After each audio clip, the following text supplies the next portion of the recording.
Morning Fish Tube, 420 Fish Girl here. Ruby coming at you with a snail tank.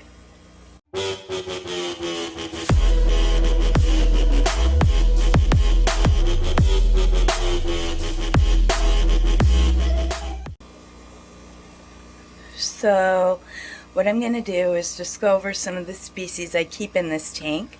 It is a 20 long, planted with real and artificial plants, and I'm just going to go over what I have in here. So what I'm going to do is I'm going to go over 6 species of snails that I keep in this tank.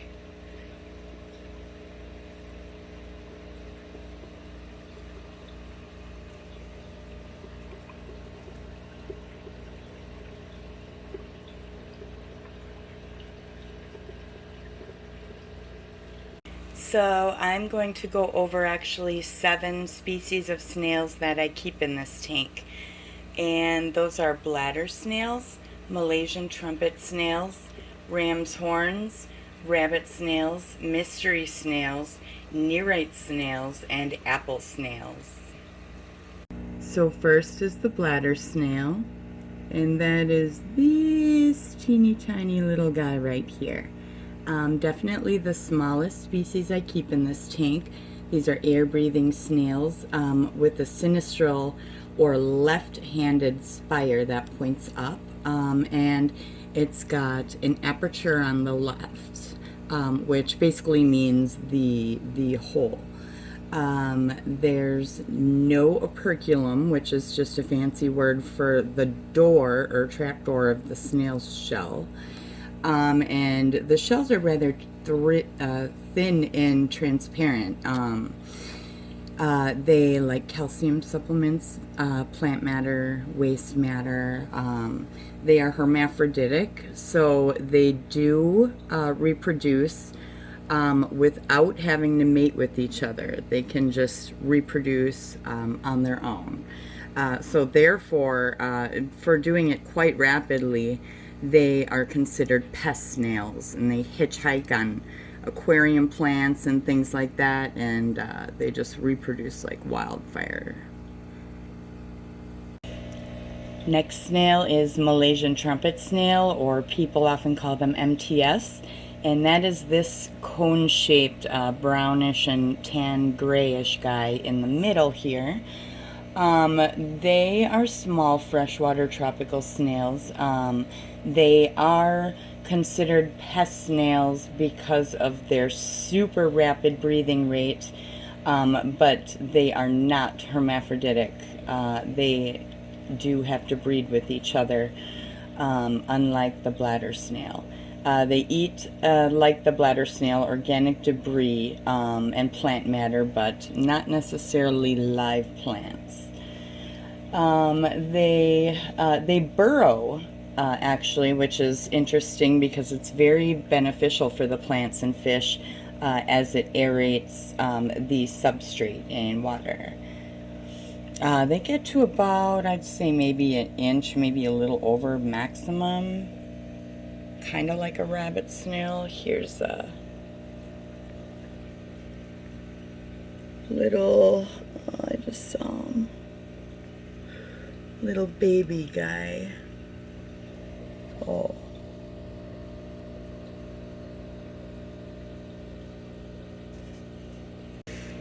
These guys are ram's horns. They are the round, curly looking guys here in the different colors. These guys, they have a small coiled shell. However, I have seen some of these guys get to almost the size of a quarter, which is huge for a ram's horn snail. They are air breathing. They have black and red feet in all of the color varieties, which the foot means the fleshy part, what they crawl around with. So that comes in like a red foot or a black foot. Here you can see the pink or red, as they call it, skin, and the darks usually have the black foot. These guys have no operculum or door, but they do have a pair of tentacles, or, you know, antenna, as a lot of people would commonly say. They are hermaphroditic, so people do consider them pest snails. However, they come in the most beautiful shades of pink, and there's also blue leopard ram's horns. I'll see if I can find one of those. Actually, this may be a very large one right here, with a red foot. So let's see. These guys, so yeah, they look at these like awesome colors, just the cool pearly pinks. There's blues and really pale pinks, like this one up there, and they move around and swing their shell around. They're really kind of cool snails. I appreciate them. Some people get rid of them, but I like them because of their colors and their shapes. So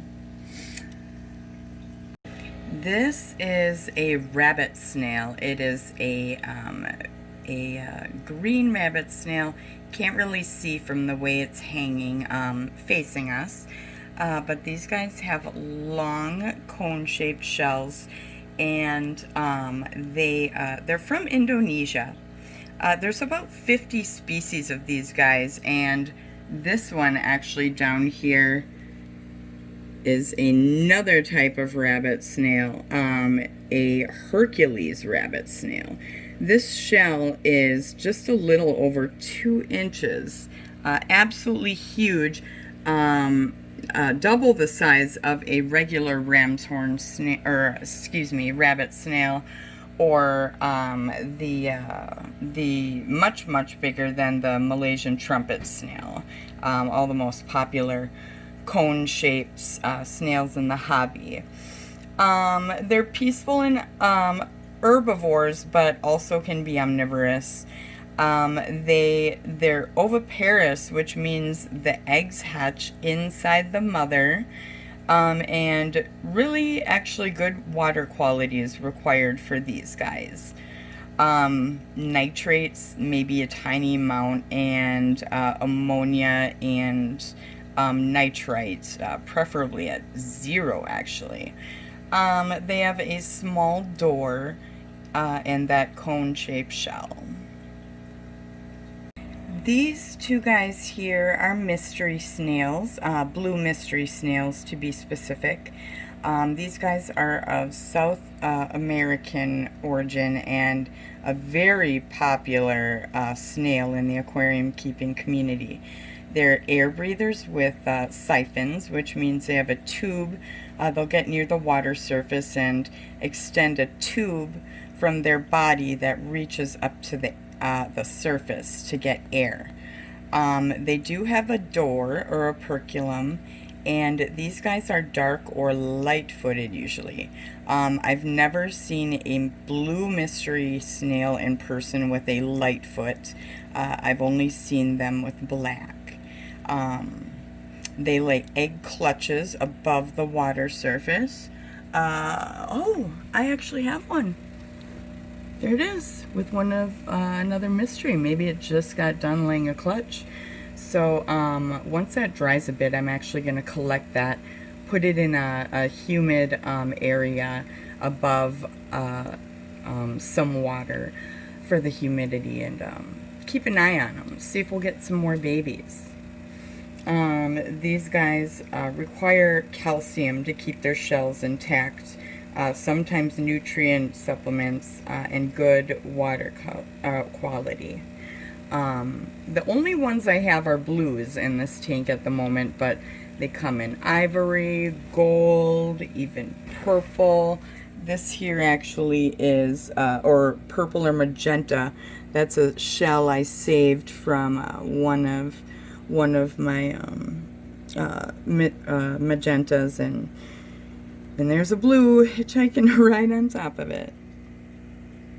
This little guy here is actually a Neorite snail, a horned Neorite snail to be exact. They're a smaller Neorite snail species. Oh, I do have zebra Neorites in here also, but I don't see one right now. And zebra Neorites, interesting note, are the most popular snail in the hobby. These Neorites are kind of considered what they call tidal snails, which means they can close their trapdoor, and they can survive out of water for prolonged periods of time. So I think that's kind of interesting. They're great algae eaters, probably the best in my opinion of the snail world. Their mouths open and close, which is interesting to watch. If they're stuck to the glass, you can see their little mouths opening and closing as they consume algae. They do not reproduce in fresh water, only brackish water, which means it contains some level of salt. Maybe they max out around 1-ish inches, I don't know. So it has an operculum and the antenna. And there are many Neorite types. Like I mentioned, I have the zebras, which I wish I could find one, but I can't right now, sorry. And these guys, though, they're small. They're my favorite because they've got like a orange and black, yellowish black striped shell. So a very neat little snail, very neat indeed. This here, save the best for last. This is the mother of all aquatic snails, in my opinion anyway. This here is an apple snail, a channeled apple snail to be specific. They're a very large freshwater gastropod mollusk.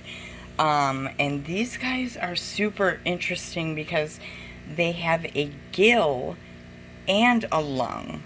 You can see the air tube here on the very right, the short little blunt one. Looks like it's about to extend to get some air, or maybe it's retracting, it looks like. And let's see, so these guys are pretty big. That gill and lung gives them an amphibious adaptation or nature. They're native to Central and South America, West Indies, southern parts of the U.S. even. They hitch rides on boats, plants, other things that can travel, and they get to other parts of the United States, which makes them an invasive species.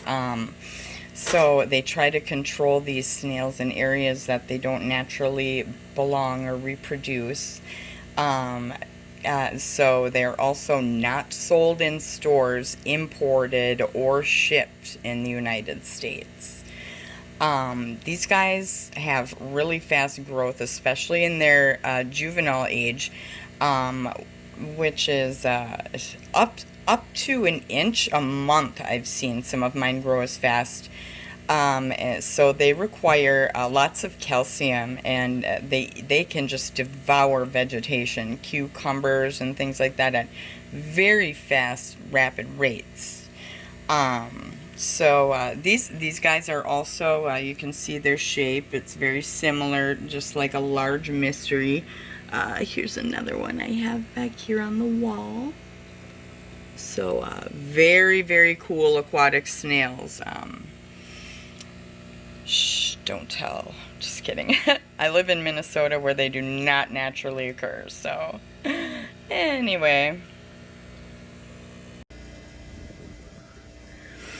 Anyway, guys, thanks for stopping in and having a session with me. Again, this is 420 Fish Girl, and these were some of my aquatic snails. Subscribe if you feel so inclined, and thanks for stopping by. Thanks.